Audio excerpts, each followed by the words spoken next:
मैंने हजारों साल तक इस कायनात के डार्क कॉर्नर्स में सितारों को टूटकर तबाह होते देखा है। इस अनाथ यूनिवर्स में इंसान सबसे कमजोर, सबसे लाचार मखलूक थे। लेकिन फिर इस छोटे से प्लेनेट अर्थ पर एक ऐसा लड़का पैदा हुआ जिसकी रूह के जुनून ने पूरे यूनिवर्स के सदियों पुराने रूल्स को हिला कर रख दिया। आज जो लुओ फेंग एक इशारे से हजारों स्पेसशिप्स और मॉन्स्टर्स को मिटा देता है, एक वक्त था कि जब वो अपने भाई के इलाज और 2 वक्त की रोटी के लिए तरसता था। उसने मौत को बहुत करीब से देखा है। मैं इस कायनात की एंशिएंट गार्डियन हूँ और आज मैं आपको एक मामूली इंसान के यूनिवर्स लेवल गॉड बनने की वो खूनी और अनकट दास्तान सुनाने जा रही हूँ जो आज तक आपसे छुपाई गई थी। ध्यान से देखिए, सफर अब शुरू होता है। स्टार्ट में हमें बताया जाता है कि अर्थ पर कुछ क्राइसिस आ गए हैं और आरआर वायरस ने उनको हर तरफ से घेर रखा है और ये अर्थ इंटर हो चुकी है ग्रेट निर्वाणा में। तभी एक वॉरियर इस सबसे फाइट करता है, जिसके बाद हम देखते हैं 5 साल पहले की कहानी, जहाँ पर हम देखते हैं लुओ फेंग को, जो कि गरीब सा लड़का है और अमीर होना चाहता था। वो पसंद करता है शूशिन को, लेकिन साथ में हम उसके देखते हैं एक और लड़के ज़ैंग को, जो कि उससे काफी ज्यादा जलता है क्योंकि वो भी शूशिन को पसंद करता है। अर्थ के क्राइसिस एक दफा खत्म हो चुके थे, लेकिन अब फिर से वापस आने लगते हैं और लुओ फेंग डिसाइड करता है कि वो एक वॉरियर बन जाएगा। लेकिन ज़ैंग बार बार उससे पंगा करने की कोशिश करता है और उससे फाइट करता है। तो एक ऑफिसर ने लुओ फेंग को फाइट करते हुए देख लिया था और उसके मूव्स को देखते हुए उससे काफी ज्यादा इम्प्रेस हो जाता है। लुओ फेंग अपना पहला टेस्ट देने के लिए जाता है, लेकिन ज़ैंग के भेजे हुए गुंडों से फाइट की वजह से वो लेट हो गया था। टेस्ट के दौरान ही वो बेहोश हो जाता है, जिसके बाद वो हॉस्पिटलाइज ही था। तभी उसके पास कुछ ऑफिसर्स आते हैं और उससे कहते हैं कि क्या तुम वॉरियर बनना चाहते हो, और वो इसके लिए मान गया था और उसे टेस्ट के लिए ले जाते हैं। दूसरी तरफ शूशिन वेट करती है कि वो टेस्ट देने क्यों नहीं आया स्कूल में। तभी लुओ फेंग का फ्रेंड आकर सबको बताता है कि वो एज अ वॉरियर टेस्ट देने के लिए गया है। ये बात सुनते हुए सभी हैरान रह गए थे। लुओ फेंग ने वॉरियर का टेस्ट पास कर लिया था। उसे लगता है कि शायद उसने अच्छा परफॉर्म नहीं किया, लेकिन टेस्ट के बाद उसे पता चलता है कि उसे सिर्फ सरवाइव करना था, उनको मारना नहीं। जिसके बाद ज़ैंग फिर से एक प्लान बनाता है और एक फाइट करके लुओ फेंग को जेल भिजवा देता है, इल्जाम लगाकर उस पर। जेल में लुओ फेंग से एक बंदा फाइट करने की कोशिश करता है, लेकिन लुओ फेंग वहाँ पर स्पिरिचुअलिटी भी गेन कर लेता है और सब पर्सन्स उससे लड़ने लगे थे। लेकिन ज़ैंग यहाँ पर भी बस नहीं करता और अब वो सोचता है कि वो कुछ नया करेगा। तो वो एक पर्सन कोबरा को भेजता है, जो कि एक वॉरियर 2 भी था। लुओ फेंग स्पिरिचुअल पावर्स को प्रैक्टिस कर रहा था और अब चीजों को टच किए बगैर ही वो उनको मूव कर सकता था अपनी आई पावर के थ्रू। जेल में खाना खाते वक्त कुछ लोग उसको परेशान करते हैं और उसकी फिर से उन सब लोगों से फाइट होती है। दूसरी तरफ शूशिन भी क्लूज ढूंढ रही थी ताकि लुओ फेंग को वो निर्दोष साबित कर सके। कोबरा से फाइट के बाद लुओ फेंग बेहोश हो गया था और लुओ फेंग को जब होश आता है तो वो मिलिट्री सैनिटेरियम में था। वहाँ पर भी लुओ फेंग अपनी स्पिरिचुअल पावर को टेस्ट करता है और कुछ देर के बाद ही वहाँ पर ऑफिसर आ गए थे, जो कि उससे कहते हैं कि तुम घर जा सकते हो। तो लुओ फेंग सोचने लगा था कि क्या मैं दोबारा जेल नहीं जाऊंगा। इस पर ऑफिसर बताते हैं कि नहीं, हमें कैमरा की फुटेज मिल चुकी है और सीसीटीवी की फुटेज से हमें ये पता चला कि ज़ैंग ने तुम्हें फंसाने के लिए ये सब कुछ किया था और उसे जेल भिजवा दिया गया है। लुओ फेंग वहाँ से घर जाता है क्योंकि अब उसे फील्ड टेस्ट की तैयारी भी करनी थी और फिर हम उसे देखते हैं फील्ड टेस्ट की तैयारी करते हुए अपने ऑफिसर के साथ। तभी वहाँ पर आते हैं एक्सट्रीम मार्शल क्लब के डायरेक्टर, जो कि लुओ फेंग के साथ एक कॉन्ट्रैक्ट साइन करते हैं और उसे अपनी टीम में ले लेते हैं और कहते हैं कि मुझे तुम पर पूरा यकीन है। इस पर लुओ फेंग कहने लगा था कि मैंने तो अभी तक फील्ड टेस्ट भी पास नहीं किया, लेकिन वो कहते हैं कि कोई बात नहीं, मुझे यकीन है कि तुम पास कर लोगे। फ्रेंड्स, के सुनकर आपको भी लग रहा होगा ना कि कितनी अच्छी किस्मत है लुओ फेंग की। मुझे तो लग रहा था कि भाई इतनी अच्छी किस्मत। कॉन्ट्रैक्ट साइन करने के बाद लुओ फेंग को एक विला दिया जाता है और अपनी फैमिली को लेकर उस विला में वो शिफ्ट हो गया था। उसकी शिफ्टिंग पर उसकी फैमिली बहुत ही ज्यादा खुश थी और तभी वहाँ पर जुआ आता है, जिसने कोबरा को भेजा था लुओ फेंग पर अटैक करने के लिए। वो लुओ फेंग से माफी मांग लेता है और उसे सारा सच बता देता है कि ये सब उसने किसके कहने पे किया। अब लुओ फेंग जाता है फील्ड टेस्ट देने के लिए और फील्ड टेस्ट पास वो कर चुका था। उसके फील्ड टेस्ट पास करने के बाद हम उसे देखते हैं उसके अपने घर पर, जहाँ पर एक रोबोट उसके पास आती है और उसे उसकी मर्जी की सारी इन्फॉर्मेशन देने लगी थी। तो वो स्पिरिट मास्टर के बारे में पूछता है और सारी इन्फॉर्मेशन लेता है और फिर कुछ स्किल गाइड्स के बारे में पूछता है, जो कि बहुत महंगी थी। तो अपनी सारी सैलरी देकर उसने स्किल गाइड्स तो खरीद ली और तभी एक ऑफिसर उसे गाइड देने के लिए आता है। अब उसके पास वेपन नहीं थे। वो ऑफिसर उसे बताता है ज़ैंग के बारे में कि हो सकता है कि उसे डेथ पेनल्टी फेस करनी पड़े और उसकी फैमिली मिलना चाहती है लुओ फेंग से और वो सब जाते हैं ज़ैंग के अंकल से मिलने के लिए, जो कि उन्हें लालच देते हैं। अब लुओ फेंग ऐसे लालच में आने वाला तो नहीं था। तभी लुओ फेंग की टीम कहती है कि हमें 50 मिलियन चाहिए, जबकि वो 5 मिलियन देने को रेडी थे। इस पर ज़ैंग के अंकल काफी ज्यादा गुस्सा हो जाते हैं और वो हुआ टीम से थे। तो लुओ फेंग कहता है कि मुझे ज़ैंग को माफ ही नहीं करना, उसने मुझे नहीं बल्कि मेरी मेरी फैमिली को चोट पहुंचाने की कोशिश की है, इसीलिए मैं उसको बिल्कुल माफ नहीं करूंगा। और हुआ टीम वहाँ से उसे धमकी देकर चली गई थी। लुओ फेंग को इससे फर्क नहीं पड़ता, लेकिन अपने ऑफिसर को वो बताता है कि मेरे पास इस वक्त वेपन्स नहीं है और मुझे 50 मिलियन की वाकई में जरूरत थी। तभी उसके ऑफिसर कहते हैं कि फिक्र मत करो, तुम मेरी टीम में हो, तुम मेरे पैसों से वेपन खरीद सकते हो, अगली बार मुझे पैसे दे देना। इस पर लुओ फेंग मान गया था और उसके बाद वो जाते हैं मिशन के लिए। वो मिशन था कि जिसमें उन लोगों को बचाना था जो कि मॉन्स्टर्स के कब्जे में आने वाले थे। तभी लुओ फेंग को पता चलता है कि वहाँ पर शूशिन भी है। वो उस मिशन को बहुत ही अच्छे से परफॉर्म करते हैं और लुओ फेंग की फाइट को देखते हुए तो सब ऑफिसर्स ही हैरान थे। लुओ फेंग शूशिन को बचा लेता है। शूशिन उन्हें बताती है कि वो अपने यूनिवर्सिटी के कुछ कोलीग्स के साथ वहाँ पर आई थी आरआर वायरस को ब्लॉक करने के लिए। उनके साथ कुछ वॉरियर्स भी थे, लेकिन अचानक से अटैक हो गया। ये सब कैसे हुआ उन्हें समझ नहीं आई, लेकिन हमें पता चलता है कि ये सब किया था हुआ टीम ने ताकि वो लुओ फेंग से बदला ले सके। अब वो सब शूशिन को बचाने के लिए वहाँ से भागते हैं और उन पर बहुत सारे मॉन्स्टर्स अटैक करने लगे थे। तो शूशिन को बचाने के लिए लुओ फेंग अपने स्पिरिचुअल पावर्स का भी यूज करता है, लेकिन अभी तक वो उस डेंजरस जोन से बाहर नहीं निकल पाए थे और हुआ टीम उन पर फायरिंग स्टार्ट कर देती है। तो वो वहाँ से बचकर भागते हैं। तभी उनका एक मेंबर काफी ज्यादा जख्मी हो गया था, जिसके बाद वो कहता है कि मुझे नहीं लगता कि मुझे यहाँ पर रहना चाहिए, मुझे मिलिट्री छोड़ देनी चाहिए। तभी ऑफिसर कहते हैं कि तुम एज अ गाइड और एज अ टीचर रह सकते हो हमारे क्लब में। लुओ फेंग की टीम को उसकी फाइटिंग स्किल्स देखकर ये पता चल गया था कि वो स्पिरिट मास्टर है और वो उससे पूछते हैं कि तुमने हमें क्यों नहीं बताया, जिस पर लुओ फेंग कहता है क्योंकि मैं मुश्किल में नहीं पड़ना चाहता था। तो सब हंसने लगते हैं और उससे काफी प्राउड भी फील हो रहा था। अभी वो ये सब सोच ही रहे थे कि वहाँ पर मून वुल्फ आ जाता है जो कि एक सीनियर ऑफिसर बीस्ट है और लुओ फेंग डिसाइड करता है कि वो उससे फाइट करेगा। लुओ फेंग तो फाइट करने के लिए चला गया था और बाकी ऑफिसर सोचने लगे थे कि क्या लुओ फेंग उसको मार पाएगा या खुद मर जाएगा। अब लुओ फेंग कुछ ही देर में उस वुल्फ को मार देता है तो शूशिन खुशी से आकर उसके गले लग गई थी, जिसके बाद उस मून वुल्फ के सारे इंपॉर्टेंट पार्ट्स निकालकर लुओ फेंग ले गया था और हुआ स्क्वाड खाली हाथ रह जाता है। इस पर हुआ स्क्वाड को काफी ज्यादा गुस्सा आया था और वो फिर से उनसे लड़ने के लिए आता है, लेकिन इस बार लुओ फेंग की टीम ने उनको पकड़ लिया था। जिसके बाद हम देखते हैं लुओ फेंग की टीम को जो कि अपने मेंबर को लेकर जाती हैं डॉक्टर के पास ताकि वो उसका ट्रीटमेंट करवा सके। अब उनका मेंबर रिटायर होने वाला था क्योंकि वो चाहता था कि वो अपनी फैमिली के साथ टाइम स्पेंड करे। तभी डॉक्टर बताता है कि वो अपने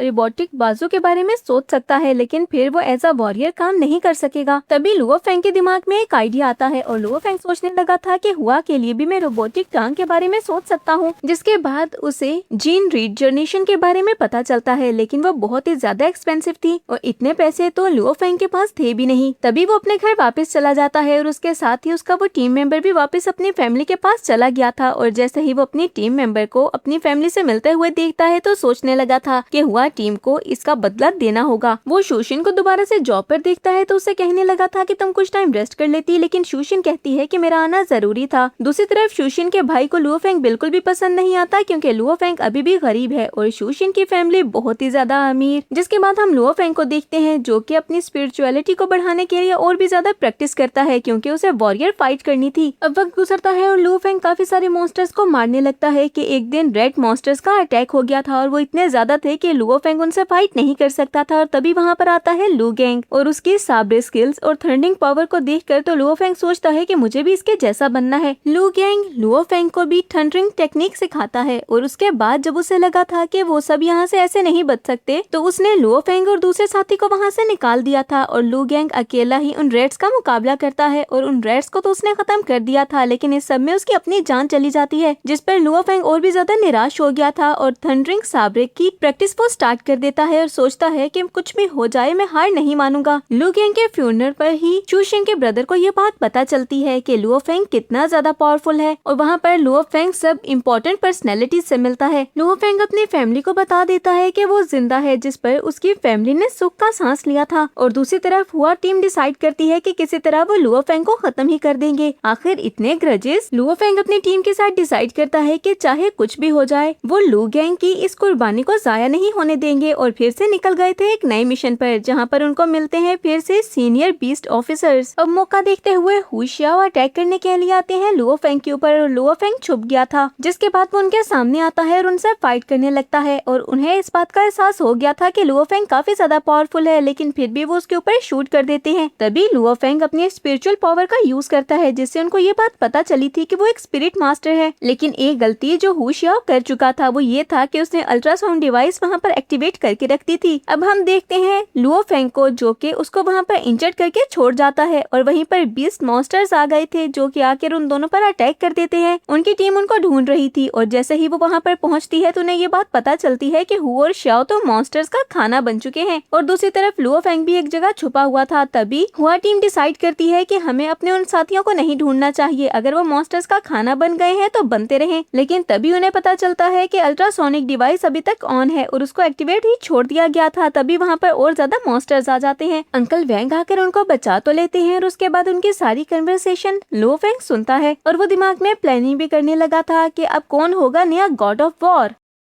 वक्त ऐसे ही गुजरने लगता है और लुओ फेंग अपने मिशंस पर काम करना स्टार्ट कर देता है। एक के बाद एक वो मॉन्स्टर्स को मारने के लिए निकल जाता है और उसे बिल्कुल भी डर नहीं था, यहाँ तक कि वो सीनियर और जनरल लेवल के बीस्ट मॉन्स्टर्स को भी मारने के लिए जाता है। तभी एक मिशन के दौरान वो हुआ को कॉल करता है तो हुआ यानी कि उसका भाई उसे बताने लगा था कि घर पर बाकी सब तो ठीक है, लेकिन एक दिन ज़ैंग के ने एक इंसान को उनके घर के बाहर पकड़ा था जो कि उनके घर की जासूसी कर रहा था। और लुओ फेंग उस इंसान के बारे में सुनकर थोड़ा सा हैरान होता है कि आखिर अब कौन आ गया जिसे मेरे घर की जासूसी करनी पड़े, वो भी यहाँ पर आकर। और उसे इस बात का पूरा यकीन था कि ये भी हुआ टीम का ही भेजा हुआ कोई बंदा होगा। दोस्तों मुझे तो समझ नहीं आती, इतना ढीठ कोई भी नहीं हो सकता जितनी की हुआ टीम है। भाई ठीक है, तुम्हारे बंदे ने गलती की तो मान लो कि गलती है, फजूल में एक बंदे की जान के पीछे ही पड़ गए हैं और अब तो शायद उन्होंने ये भी ठान ली है कि लुओ फेंग के साथ साथ उसकी फैमिली को भी नुकसान पहुँचा के ही दम लेंगे। अब लुओ फेंग हुआ को अपना ख्याल रखने का बोलता है, जिसके बाद वो दोबारा से मिशन में जुट गया था और मिशन कम्प्लीट करने के बाद वापस आता है और अपने कंप्लीट किए हुए सारे मिशंस वहाँ पर रजिस्टर करवाता है ताकि उसके लेवल अपग्रेड हो सके। और उसके बाद वो और इन्फॉर्मेशन भी देने लगा था ताकि वो स्पिरिट मास्टर बन सके और उसके लेवल और ज्यादा हाई हो सके। वो सबसे ज्यादा अपनी स्पिरिचुअलिटी पर ही फोकस कर रहा था क्योंकि उसे सबसे ज्यादा स्ट्रॉन्ग बनना था। अपनी फैमिली के लिए इस आर वायरस को तो उसे किसी भी तरह खत्म करना था। जिसके बाद उसकी मुलाकात होती है शूशिन से। शूशिन भी उसके लिए काफी ज्यादा सैड थी क्योंकि वो हर वक्त परेशान रहती थी कि कहीं इस वॉरियर की ड्यूटी को निभाते निभाते लुओ फेंग को कुछ हो ना जाए। लुओ फेंग अपनी टीम से भी मिलता है, नेक्स्ट प्लानिंग करता है, सब कुछ बिल्कुल ठीक चल रहा था। इस सब में वो हुआ से मिलते हुए दोबारा एक मिशन के लिए निकलता है। तभी हुआ को किसी का मैसेज आया था जिसको देखकर हुआ काफी ज्यादा सैड हो जाता है। हुआ को इतना परेशान देखकर उसके पेरेंट्स भी बहुत ज्यादा परेशान थे। और फिर मिशन से वापस आकर जब लुओ फेंग अपने भाई यानी कि हुआ से मिलता है और अपनी मदर से मिलता है तो अपनी मदर को कहने लगा था कि आप रूम में जाए, मैं इससे बात कर लूंगा। वो हुआ से बात करता है तो हुआ कहने लगा था कि नैन को मैं डिजर्व ही नहीं करता हूँ, मैं एक डिसेबल पर्सन हूँ, मुझे नहीं लगता कि मुझे नैन के सामने दोबारा जाना चाहिए या उससे बात भी करनी चाहिए। और वो बोलता है कि अब तो मैं उसे पाने की कोशिश भी नहीं करूंगा बल्कि मैं गिव अप कर दूंगा। लुओ फेंग उसे समझाने की कोशिश करता है लेकिन हुआ जब नहीं सुनता और बार बार कहता है कि मैं डिजर्व नहीं करता और मैं एक डिसेबल पर्सन हूँ तो लुओ फेंग को गुस्सा आता है और लुओ फेंग ने उसे एक थप्पड़ मार दिया था। लेकिन लुओ फेंग ये भूल गया था कि इस वक्त उसकी पावर बहुत ज्यादा है और उसके थप्पड़ से हुआ उड़ता हुआ व्हील चेयर से जाकर नीचे जमीन पर गिरता है। अब वो शॉक होकर अपने भाई को देखने लगा था कि आखिर मेरे भाई को हो क्या गया। और लुओ फेंग उसके पास जाकर उसे गले लगा लेता है और उसे बताने लगा था कि तुम्हें हार मानने की जरूरत नहीं है, तुम नैन से दोबारा बात कर सकते हो। जिसे हुआ को दोबारा से एक उम्मीद मिली थी कि शायद सब कुछ ठीक हो जाए। इसके बाद उसका दोबारा से मुकाबला होता है हुआ टीम से, जहाँ पर वो सोचने लगा था कि ये मैं कहाँ फंस गया हूँ, कोई एक बंदा होता तो शायद इनसे बच भी जाता, पर इन सबसे मुकाबला करना मेरे लिए बहुत ज्यादा मुश्किल होगा। तो वो डिसाइड करता है उनको मैनिपुलेट करने की और कुछ ही देर में उनको खत्म कर दिया था। और सबको पता चलता है कि वो एक स्पिरिट मास्टर है। जिसके बाद अचानक से बहुत सारे मॉन्स्टर्स आ गए थे और लुओ फेंग को उनसे फाइट कर देखकर कैप्टन सोचने लगा था कि इसने बहुत जल्दी अपने स्किल्स को डेवलप कर लिया है। अब कुछ टाइम के बाद ही जब लुओ फेंग के एक्सपीरियंस बहुत ज्यादा बढ़ जाते हैं तो लुओ फेंग के सीनियर उसे मशवरा देते हैं एलीट कैंप को ज्वाइन करने का। जिसके बाद वो उसे उसके एक जूनियर से भी मिलवाते हैं जिसका नाम था हैंग। वहाँ से घर जाते हुए लुओ फेंग सोचने लगा था कि मैं इतने साल अपने पेरेंट्स और हुआ के बगैर कैसे रहूंगा, मैं उनको छोड़कर भी नहीं जा सकता हूँ। लेकिन वहाँ पर जाना और ट्रेनिंग करना भी लुओ फेंग की एक मजबूरी थी क्योंकि उसे एक अच्छा वॉरियर बनना था। अब वो डिसाइड करता है कि वो जाएगा और तभी वो वेन से मिलने के लिए जाता है। वेन एक पार्ट टाइम जॉब कर रहा था तो वेन को देखते हुए उससे मिलकर वो काफी खुश होता है और वेन भी उसे देखकर काफी खुश हो गया था। तो लुओ फेंग कहता है कि तुम वॉरियर क्यों नहीं बन जाते। इस पर वेन कहने लगा था कि मैं तुम्हारी तरह टैलेंटेड नहीं हूँ और उसमें बहुत ज्यादा पैसे लगते हैं और मेरे पास इतने ज्यादा पैसे भी नहीं है, इसीलिए मैं पार्ट टाइम जॉब कर रहा हूँ। तभी लुओ फेंग उसे कुछ पैसे ट्रांसफर करता है और कहने लगा था कि अपने वॉरियर बनने पर ध्यान दो, अगली बार मैं आऊँ तो मुझे पता चले कि तुम वॉरियर बन चुके हो। इन सारी पार्ट टाइम जॉब्स को छोड़ो, अब मैं शूशिन से मिलने जा रहा हूँ। ये कहते हुए लुओ फेंग वहाँ से चला गया था और वेन भी डिसाइड करता है कि वो वॉरियर बन जाएगा और खुशी खुशी वहाँ से निकल जाता है। जिसके बाद हम लुओ फेंग को देखते हैं कि वो शूशिन से मिलता है, लेकिन दूसरी तरफ शूशिन के भाई ने एक प्लान रेडी कर रखा था। वो एक लड़की को पैसे देता है ताकि वो शूशिन और लुओ फेंग के दरमियान गलतफहमियां पैदा कर सके। एक तो मुझे शूशिन के भाई की समझ नहीं आती, भाई क्या ही मसला है उसको। वो ये जानता है कि लुओ फेंग एक अच्छा और बहुत ही सीनियर वॉरियर है, लेकिन उसके बावजूद भी उसको सुकून नहीं है। लुओ फेंग और शूशिन रास्ते पर चल रहे थे कि तभी वो लड़की लुओ फेंग के पास आते हुए कहती है कि अरे तुम यहाँ पर क्या कर रहे हो, हम 2 दिन पहले मिले थे ना, तुमने कहा था दोबारा मिलोगे, लेकिन उसके बाद तुम्हारा कांटेक्ट ही नहीं हुआ। इस पर लुओ फेंग कहने लगा था कि मैं तो तुम्हें जानता भी नहीं हूँ। तो वो लड़की कहती है कि ऐसे कैसे नहीं जानते। तो शूशिन आगे बढ़ते हुए कहने लगी थी कि मेरा बॉयफ्रेंड तो 2 दिन पहले यहाँ पर था भी नहीं, तो उसने तुमसे कैसे मिल लिया। तो वो लड़की जल्दी से वहाँ से चली जाती है कि कहीं वो पकड़ी ही ना जाए। और लुओ फेंग कहने लगा था कि बॉयफ्रेंड, और फिर वो दोनों वहाँ से साइड पर चले जाते हैं और शूशिन उसे सारी स्टोरी बताने लगी थी कि वो उसे पसंद करती है। लुओ फेंग बताता है कि वो 5 साल बाद ही वापस आ पाएगा। इस पर शूशिन थोड़ी सी सैड हो जाती है। तो वो कहता है कि जैसे ही मेरी ट्रेनिंग कंप्लीट होगी तो मैं छोड़ सकता हूँ, लेकिन शूशिन ऐसा करने से मना कर देती है और कहती है कि तुम्हारा करियर ज्यादा इम्पोर्टेंट है, मेरे लिए अपने करियर को मत छोड़ना। और वो उसे यकीन दिलाती है कि वो उसका वेट करेगी। जिसके बाद वैंग वहाँ पर आता है और लुओ फेंग से कहने लगा था कि शूशिन से दूर रहो, क्योंकि शायद वो भी शूशिन को पसंद करता था। और वो लुओ फेंग से कहता है कि अगर तुम फाइट करना चाहते हो तो मेरे आदमी इसके लिए रेडी हैं। लेकिन फाइट के दरमियान में ही वहाँ पर हैंग आ गया था जो कि उन्हें रोक देता है। लुओ फेंग तो वहाँ से चला गया था और वो वैंग से कहने लगा था कि आखिर तुम इससे फाइट क्यों करने लगे, तुम्हें पता भी है कि ये एक सीनियर वॉरियर है। और वैंग सोचने लगा था कि ये इतना ज्यादा पावरफुल है, मुझे इसके बारे में नहीं पता था। जिसके बाद लुओ फेंग घर जाता है और अगले दिन अपने पेरेंट्स से मिलते हुए वो निकल गया था अपनी नई मंजिल की तरफ। वो फ्लाइट में बैठता है और कुछ ही घंटों के बाद वो पहुंच गया था हांगकांग। लुओ फेंग का टेस्ट होता है और उसने वो बी लेवल का टेस्ट पास कर लिया था। जिसके बाद उसके मास्टर उसे मिलवाते हैं शी जियांग और जाओ से, और उन्हें खास हिदायत की गई थी कि लुओ फेंग का ख्याल रखा जाए। दूसरी तरफ हम हुआ टीम को देखते हैं जो कि अभी भी लुओ फेंग को पकड़ने की तैयारी कर रही थी। उन्हें तो बस मौका चाहिए था कि किसी भी तरह वो लुओ फेंग को पकड़ लें बस। शी जियांग और जाओ लुओ फेंग को कॉम्बैट लेवल की टेक्निक्स के बारे में बताते हैं और उसे सारी स्किल्स सिखाने लगे थे। जबकि दूसरी तरफ हुआ टीम को भी सुकून नहीं आता तो वो एक पर्सन को भेजती हैं लुओ फेंग से फाइट करने के लिए, और लुओ फेंग उसे फाइट करने के लिए मान गया था। और at the end Luo Feng के पावर्स को देखते हुए हुआ टीम भी हैरान रह जाती है और उन्हें यकीन हो गया था कि वी को लुओ फेंग ने ही मारा है और अब तो हर हाल में ही उन्हें लुओ फेंग से बदला लेना था। यानी उन्हें ये नहीं पता कि लुओ फेंग के साथ उन्होंने क्या किया, लेकिन लुओ फेंग ने उनके साथ क्या किया वो ये बहुत अच्छी तरह से जानते हैं। और लुओ फेंग के पावर्स का पता लगाने के बाद वो डिसाइड करते हैं कि सबसे पहले लुओ फेंग के बैकग्राउंड के बारे में जाने। वक्त गुजर रहा था और लुओ फेंग सोचता है कि मैं जितनी हायर पोजीशन की तरफ जा रहा हूँ उतना ही अपने घर वालों से दूर भी होता जा रहा हूँ, और ये बात बिल्कुल सच थी।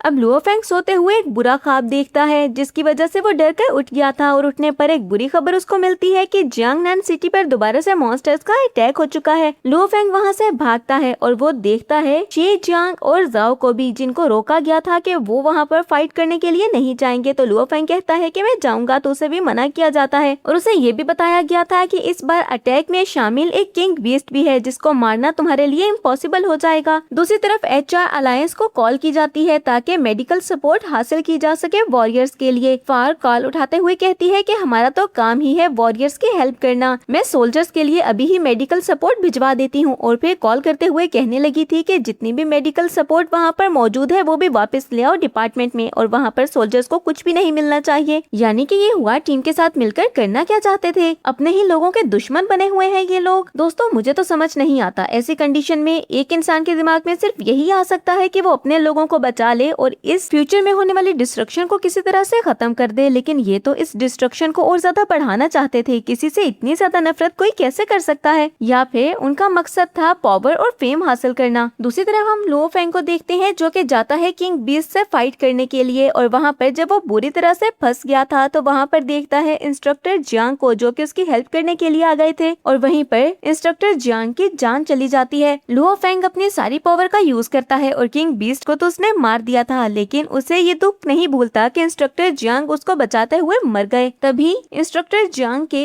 फ्यूनरल पर वो डिसाइड करता है कि किसी भी तरह वो खुद को और भी ज्यादा पावरफुल कर लेगा। जबकि दूसरी तरफ हम HR अलायंस के उन्हीं लोगों को देखते हैं जो कि बहुत ही गुस्से और जेलसी से लुओ फेंग को देख रहे थे, और उसके बाद वो अपने पार्टनर को कॉल करते हुए कहने लगते हैं कि तुम्हें शूशिन से शादी करनी होगी, क्योंकि वो जानते थे कि लुओ फेंग शूशिन को पसंद करता है। लुओ फेंग कोशिश करता है शूशिन को कांटेक्ट करने की, लेकिन फिर उसे लगता है कि उसे अभी कांटेक्ट नहीं करना चाहिए। वो मिसेस जियांग से मिलता है जो कि उसे कहने लगी थी कि तुम्हें गॉड ऑफ वॉर बनना होगा। लुओ फेंग इसके लिए मान गया था और जाओ से बात करता है तो जाओ कहता है कि तुम इसके बारे में पहले एक दफा सोच लो, क्योंकि गॉड ऑफ वॉर बनना कोई आसान काम नहीं है। आज तक सिर्फ 5 लोग ही ये बन पाए हैं, और अगर तुम इस मेथड में फेल हो गए तो तुम्हारी जान भी जा सकती है। लेकिन लुओ फेंग कहता है कि मैं अपने लोगों को बचाने के लिए ये जरूर करूंगा। जिसके बाद वो टेस्ट प्रैक्टिस के लिए जाता है तो वहाँ पर खड़े लड़के सोचने लगे थे कि ये इस रूम में इंटर कैसे कर गया, तो उन्हें पता चलता है कि उसका लेवल बहुत ज्यादा है, और वो सोचने लगते हैं कि इसे आए तो अभी इतना ज्यादा टाइम भी नहीं हुआ, तो इतनी ज्यादा स्किल्स इसके अंदर कैसे आई। लुओ फेंग बहुत ही इजीली टेस्ट को पास कर रहा था और वो 102 लेवल पर चला जाता है, और 102 लेवल पर जाने के बाद बी लेवल पर टॉवल पर वो फेल हो गया था। लेकिन उसे देखने वाले सभी स्टूडेंट सोचते हैं कि ये तो बहुत इम्प्रेसिव काम कर रहा है। लुओ फेंग का सामना होता है फिर से कैंडाइस से, जो कि उसे कहने लगा था कि तुम कभी भी पावरफुल नहीं हो सकते, तो लुओ फेंग कहने लगा था कि मैं हो जाऊंगा। और उसके बाद ही लुओ फेंग को पता चलता है कि कैंडाइस शू फैमिली से मिलने वाला है ताकि वो शूशिन से रिश्ते की बात कर सके, और इस पर लुओ फेंग को बहुत ज्यादा गुस्सा आता है क्योंकि उसे मोक किया गया था। शूशिन को जब पता चलता है कैंडाइस के बारे में तो वो बहुत ज्यादा गुस्सा हो गई थी और कहती है कि तुम सब सिर्फ अपने मतलब के बारे में सोचते हो और मेरी खुशी के बारे में नहीं। और फिर वो लुओ फेंग से भी कांटेक्ट करती है और उसे बताने लगी थी कि पेनिलुअस पेविलियन तुम्हें मारना चाहता है, तुम्हें केयरफुल रहना होगा। और लुओ फेंग कहने लगा था कि फिक्र मत करो, मैं सबका ख्याल रखूंगा। लेकिन शूशिन अभी भी बहुत ज्यादा सैड थी क्योंकि उसके दिल की तसल्ली नहीं हुई थी। लुओ फेंग फिर से अपनी प्रैक्टिस को स्टार्ट कर देता है और ब्रेक थ्रू करने के बाद फिर से जाता है टेस्ट देने के लिए, और कुछ ही देर में उसने स्टेज भी क्लियर कर ली थी और वो चला जाता है स्टेज सी पर। और जैसे ही वो स्टेज सी को पास करता है तो ये देखकर उसके सारे वेल विशर्स को बहुत ज्यादा खुशी हुई थी। दूसरी तरफ शूशिन काफी ज्यादा परेशान थी। तभी उसका भाई भी सोचने लगता है कि क्या सच में लुओ फेंग को खतरा है। जिसके बाद लुओ फेंग का कैप्टन उनको बताता है कि एक नया ऑर्डर आया है होंग की तरफ से, यहाँ से एक ट्रेनी को सेलेक्ट किया जाएगा जो कि सबसे ज्यादा डिजर्विंग होगा, और उसको बहुत सारे रिवॉर्ड्स भी दिए जाएंगे। साथ ही बहुत सारी टेक्निक्स और स्किल्स सीखने का मौका दिया जाएगा, और सभी इसमें कम्पीट करने के लिए रेडी थे। उनके लिए ये कंपटीशन जान से भी ज्यादा था। अब वो चैलेंज स्टार्ट हो जाता है और पहले चैलेंज में तो लुओ फेंग बहुत ही इजीली जीत गया था। चैलेंजेस ऐसे ही स्टार्ट थे, और तभी लुओ फेंग सोचने लगता है कि अगर मैं अपनी स्पिरिचुअल एनर्जी को यूज करूं इस चैलेंज को जीतने के लिए। तभी मिसेस जियांग वहां पर आ जाती हैं और उसे कहने लगी थी कि ये बहुत ही ज्यादा मुश्किल है, लेकिन एक रास्ता है। अगर तुम अपने ब्लेड को अपग्रेड कर लेते हो लेवल 4 पर, लेकिन एक मंथ में ये कर पाना बहुत ही ज्यादा मुश्किल होगा। और लुओ फेंग लग गया था फिर से अपने काम पर। अब कुछ वक्त गुजरता है और हम लुओ फेंग को देखते हैं जिसके प्रैक्टिस की वजह से उसे लगने लगा था कि बहुत जल्द वो ब्रेक थ्रू कर लेगा। दूसरी तरफ कैंडाइस बात करता है अपनी आंट फार से, तो फार बोलती है कि मेरे पास एक प्लान है जिससे तुम लुओ फेंग को हरा दोगे। तो कैंडाइस कहता है कि आप मेरे लिए अच्छा सोच सकती हैं। मैं जानता हूँ कि आप चाहती हैं कि मैं जीत जाऊँ, लेकिन मैं इस बार चीटिंग नहीं करूँगा। मुझे ये सोचने पर मजबूर मत करें कि मैं इस काबिल नहीं हूँ कि मैं खुद से जीत सकूँ। आप हमेशा से ऐसे करती आई हैं और मैं ये सोच रहा हूँ कि मैं इस फैमिली में पैदा हो गया, शायद इसीलिए मुझे सब कुछ मिल गया, वरना मैं इस काबिल कभी था ही नहीं। और वो अपनी आंट से बोलता है कि मुझे ये गेम फेयरली खेलना है, और ये कहकर उसने कॉल बंद कर दी थी। लेकिन उसकी आंट को बहुत ज्यादा गुस्सा आ गया था। जिसके बाद हम देखते हैं कि अब चैलेंज में फाइट थी कैंडाइस और लुओ फेंग के बीच। फाइट स्टार्ट होती है और सभी शॉक होकर देख रहे थे कि अब क्या होने वाला है आगे। लेकिन अचानक से कैंडाइस की आंट हैकिंग करवा देती है, जिसकी वजह से लुओ फेंग अपनी बॉडी को यूज नहीं कर पा रहा था डिवाइस में, और इसी वजह से कैंडाइस उसका एक हाथ काट देता है। दोस्तों ये सुनकर हैरान मत होइएगा कि हाथ कैसे कट गया, क्योंकि डिवाइस में ये सारे चैलेंजेस और फाइट्स हो रही हैं, इसीलिए जो फाइट हो रही है वो एक रोबोट के दरमियान हो रही है, और लुओ फेंग और कैंडाइस एक डिवाइस के अंदर सिर्फ अपनी पावर्स को यूज कर रहे हैं। वो डिवाइस उनकी मेंटल पावर को चेक करती है और उसके अकॉर्डिंग ही उनका रोबोट वर्क करता है। अब कैंडाइस को जब इस बात का एहसास होता है कि लुओ फेंग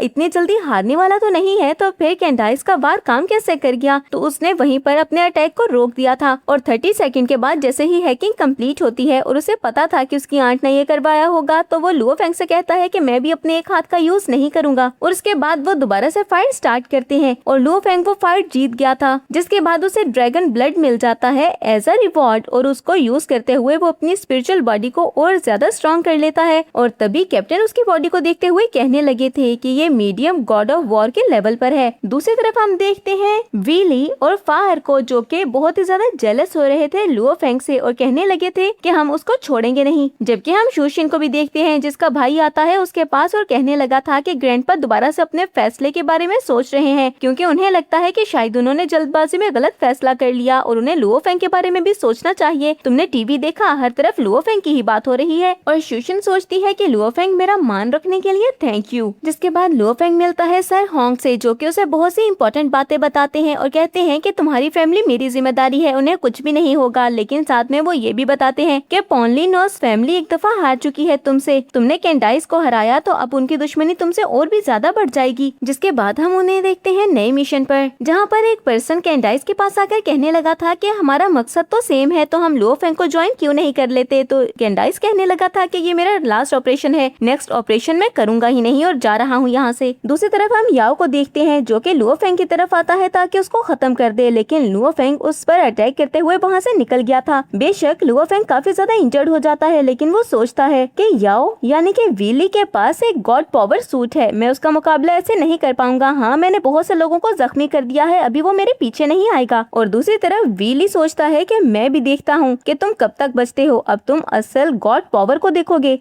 अब कुछ देर में हम लुओ फेंग को देखते हैं जो कि ड्रैगन ब्लड का यूज करता है और वो कल्टीवेट करने में कामयाब हो गया था, तभी वो ब्रेक थ्रू भी कर लेता है। और वो सोचने लगा था कि इस कल्टीवेशन के थ्रू मैंने बहुत सारी एनर्जी को कंज्यूम कर लिया है और मेरी पावर भी कुछ हद तक बेहतर हो गई है और इसके साथ ही मेरा हाथ भी हील हो चुका है। तभी लुओ फेंग जब थोड़ा बेहतर फील करता है और उसकी इंजरीज कुछ ठीक होती है तो वहाँ से मूव करने लगा था। जबकि दूसरी तरफ हम देखते हैं HR अलायंस को, जिसमें याओ टीम में शामिल था और वो लोग मॉनिटर कर रहे थे लुओ फेंग को। तभी मॉनिटर सिस्टम पर मौजूद आदमी बताने लगता है कि लुओ फेंग मूव कर रहा है, तो याओ कहता है कि जल्दी से उस पर अटैक कर दो। इस पर वो कहने लगता है कि हम इतनी जल्दी अटैक नहीं कर सकते क्योंकि वो माउंटेन्स के बीच में है, अगर अभी हम अटैक करेंगे तो मुझे पूरा यकीन है कि लुओ फेंग बचकर निकल जाएगा, हमें वेट करना होगा ताकि वो प्लेन लैंड पर आ जाए, वहाँ पर अटैक करने से हमें कोई फायदा भी हो सकता है। याओ के पास अब कोई रास्ता नहीं था सिवाय इसके कि वो वेट करे। कुछ देर के बाद जब उन्हें लगता है कि वो लुओ फेंग पर अटैक कर सकते हैं तो याओ कहता है कि अब अटैक कर दो और वो शूट करने ही वाले होते हैं कैनन को, लेकिन इससे पहले कि वो फायर करते वहाँ पर उन्हें एक एयरक्राफ्ट दिखाई देता है और उन्हें पता चला था कि वहाँ पर होंग की टीम आ चुकी है, यानी एक्सट्रीम मार्शल क्लब। इस पर याओ कहता है कि मैंने सोचा भी नहीं था कि वो मुझे इतनी जल्दी ढूंढ लेंगे और वहाँ से वो भाग गया था अपनी पूरी टीम को वहाँ पर छोड़ करके, तुम सब संभाल लेना। तभी जैसे ही वहाँ पर टीम आती है तो वो कहने लगी थी कि होंग का ऑर्डर है कि ये कैनन हमें वापस लेकर जानी होगी और वो याओ के बारे में पूछते हैं। याओ के बारे में तो उन्होंने मना कर दिया था, लेकिन कैनन देने के अलावा उनके पास कोई रास्ता नहीं था। दूसरी तरफ हम याओ को देखते हैं जो कि लुओ फेंग को ढूंढ रहा था और लुओ फेंग भी कॉन्टिन्यूसली आगे बढ़ रहा था और उसे पता चलता है कि लुओ फेंग रेडार सिस्टम से बाहर निकल चुका है, यानी कि अब वो उसको और ज्यादा डिटेक्ट नहीं कर सकते। लुओ फेंग अब आ जाता है एक जंगल में और जंगल में एंटर करने से पहले वो हुआ से भी बात कर चुका था, जहाँ पर हुआ उसे सारी सिचुएशन के बारे में बताता है और लुओ फेंग भी कहने लगा था कि बहुत जल्द तुम अपनी टांगों पर खड़े हो पाओगे, मुझे पूरा यकीन है, और फिर तुम नैन से भी मिल लोगे। ये सारी बातें सुनते हुए हुआ काफी ज्यादा खुश हो गया था और लुओ फेंग जंगल में एंटर करता है तो वहाँ पर वो देखता है याओ को जो कि फायर से बात कर रहा था और बहुत सारे स्पिरिचुअल प्लांट्स के बारे में भी बात करता है। और फायर बोलती है कि एक दफा हमें स्पिरिचुअलिटी मिल जाए और जैसे ही हमें पावर मिलेगी तो हम सिस्टम को हिला कर रख देंगे। और दूसरी तरफ लुओ फेंग सोचता है कि चाहे कुछ भी हो जाए मैं तुम लोगों को, अपने कंट्री और अपने लोगों को नुकसान नहीं पहुँचाने दूंगा। लुओ फेंग और स्पिरिचुअल ट्री के रूट्स को हासिल कर लेता है और साथ में फ्रूट को भी, जो कि एक विलो ट्री था। जिसके बाद लुओ फेंग वहाँ से निकल गया था और याओ और उसके साथी उसको पकड़ने की कोशिश करते हैं, लेकिन जैसे ही उन्हें पता चला था कि लुओ फेंग एक स्पिरिट मास्टर है, उसके साथ ही एक गॉड ऑफ वॉर भी, तो वो सब रुक गए थे ये सोचते हुए कि यहाँ पर एक्सट्रीम मार्शल क्लब कभी भी पहुँचता होगा और फिर हम मारे जाएंगे। अब विलो हार्ट को कंज्यूम करने के बाद लुओ फेंग वापस आता है विलो ट्री के लिए और उन सब में फाइट स्टार्ट हो गई थी, लेकिन लुओ फेंग के पावर्स को देखते हुए कोई भी आगे बढ़ने की कोशिश नहीं करता। तभी वहाँ पर आती है एक और वॉरियर जो कि लुओ फेंग से फाइट करने लगी थी और कहती है कि मुझे विलो हार्ट दे दो। लुओ फेंग विलो हार्ट निकालता है, लेकिन इससे पहले कि वो विलो हार्ट ले पाती लुओ फेंग अपनी पावर्स का यूज करता है और उसे धक्का देते हुए वहाँ से निकल गया था। और कुछ ही देर में वो देखता है कि वहाँ पर एक्सट्रीम मार्शल क्लब का जेट आ चुका था जो कि उसको बचाने के लिए आया था। और मास्टर लुओ फेंग को देखते हुए बोलता है कि फाइनली जब तुम टेस्ट देने के लिए आए थे तो मैंने देखा था कि तुम्हारे अंदर स्पिरिचुअल एनर्जी है, लेकिन आज मुझे पता चला कि तुम एक स्पिरिट मास्टर बन गए हो, मुझे ये देखकर खुशी हुई। और फिर वो सब वॉरियर से बोलते हैं कि जिसने जिसने सबसे पहले विलो हार्ट ले लिया या सबसे पहले उसे ढूंढा ये उसका होगा। और अगर तुम में से किसी को ये नहीं मिल पाया तो कोई और जगह ढूंढ लो, लेकिन ये फाइटिंग करना बंद कर दो।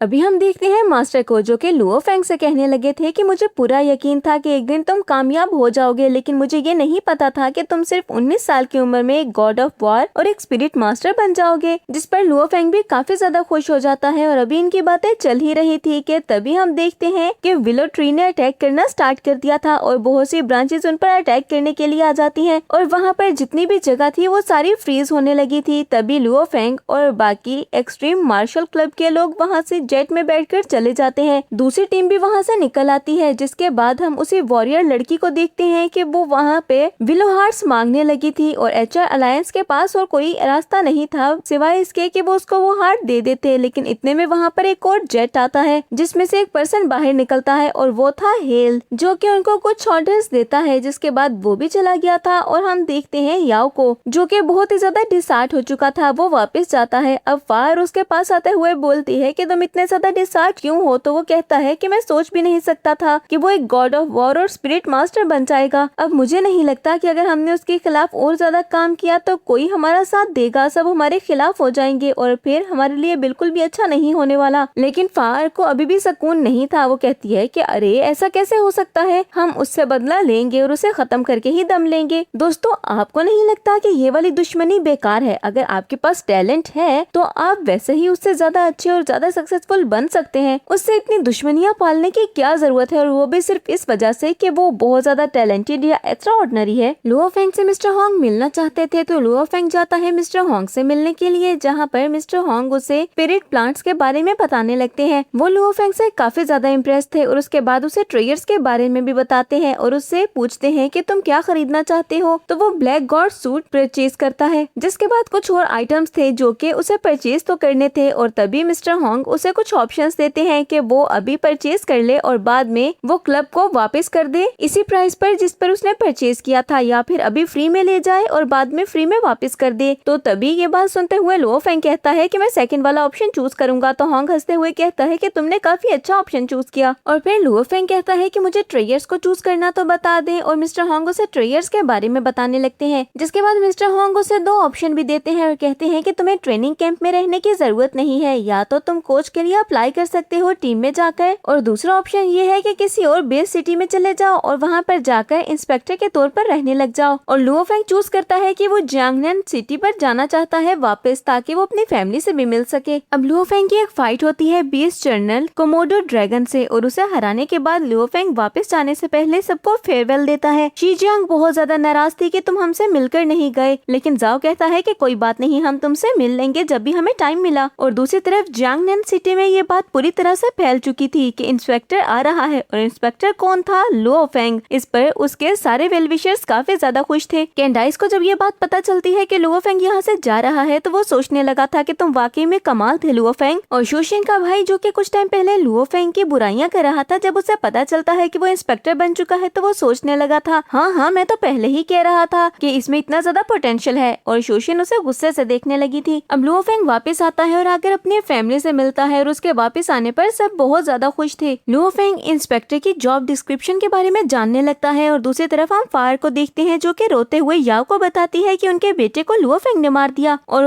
वो अब बदला लेने के लिए किसी से हेल्प लेते हैं। तो वो पर्सन बताने लगा था लुओ फेंग के पीछे होंग है। और फिर वो याओ से कहता है कि तुम्हें फायर को डाइवोर्स देनी होगी। इस पर याओ मान गया था। अब हम देखते हैं लुओ फेंग को जो कि मिसेस जियांग के साथ ऑक्शन में पार्टिसिपेट करता है और वहाँ से वो रीजनरेशन रूट्स को ले आया था हुआ के लिए, और हुआ पहली बार जमीन पर कदम रखता है उनको यूज करके, जो देखते हुए लुओ फेंग और उसकी फैमिली बहुत ज्यादा खुश हो गई थी।